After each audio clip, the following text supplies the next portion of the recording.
एक बार की बात है, स्वामी विवेकानंद जी को एक नदी पार करनी थी और वे उस नदी किनारे खड़े हो गए। तभी उनके पास एक साधु आता है और उनसे पूछता है कि क्या आप ही स्वामी विवेकानंद जी हैं। उन्होंने जवाब दिया, हाँ मैं ही स्वामी विवेकानंद हूँ।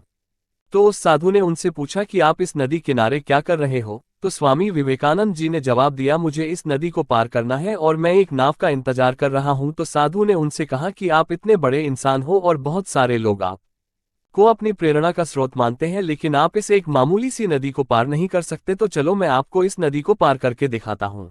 साधु ने उस नदी के पानी के ऊपर चलकर पार किया और फिर से वापस चलकर वो साधु स्वामी विवेकानंद जी के पास आया और बोला, देखो मेरे पास इतनी शक्ति है, इतनी ज्यादा पावर है, उसके बाद भी मुझे कोई भी नहीं जानता, लेकिन तुम्हारे पास ऐसी कोई शक्ति नहीं है, तब भी तुम्हें सारी दुनिया जानती है। ऐसा क्या है तुम्हारे अंदर जो तुमको सारी दुनिया जानती है और लोग तुम्हें अपनी प्रेरणा का स्रोत मानते हैं? मोक्ष कैसे प्राप्त करें?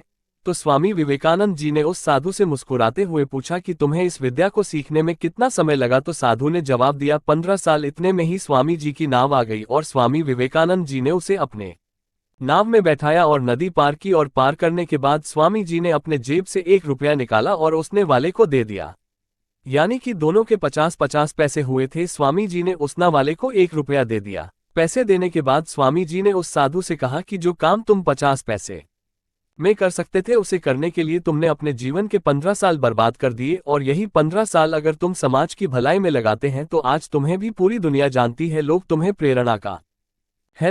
प्रेरणा का स्रोत मानते हैं और मैंने यही किया। आज मुझे पूरी दुनिया जानती है और तुम्हें कोई नहीं जानता।